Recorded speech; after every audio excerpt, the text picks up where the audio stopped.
Basın, demokrasinin vazgeçilmez unsurlarından ve temel taşlarından, düşünce ve haber alma özgürlüğümüzü sağlayan etkili araçlardan biridir. Kamu yararına yönelik hizmetler gerçekleştiren gazetecilerin, yerelden genele sosyal, ekonomik, kültürel alanlardaki gelişime katkı sağlamak suretiyle doğrudan katkıda bulunduğu kuşkusuzdur. Kırgız Cumhuriyeti İçişleri Bakanlığı'nda Gazeteciler Günü nedeniyle bir kutlama programı düzenlendi.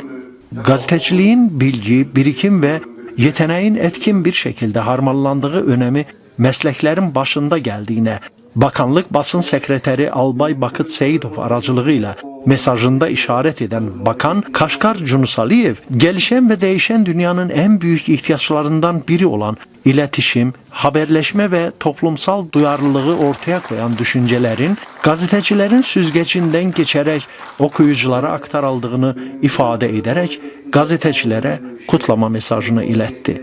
Sonra Kırgızistan'ın yararına yönelik hizmetler gerçekleştiren gazeteciler, yerelden genele sosyal, ekonomik, kültürel alanlardaki gelişime katkı sağlamak suretiyle doğrudan katkıda bulunmalarından dolayı ödüllendirildiler.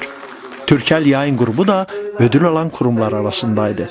Türkel Yayın Grubu adına madalya ve teşekkür belgesini Höküme Halilova ve Ramiz Meşedi Hesenli aldı.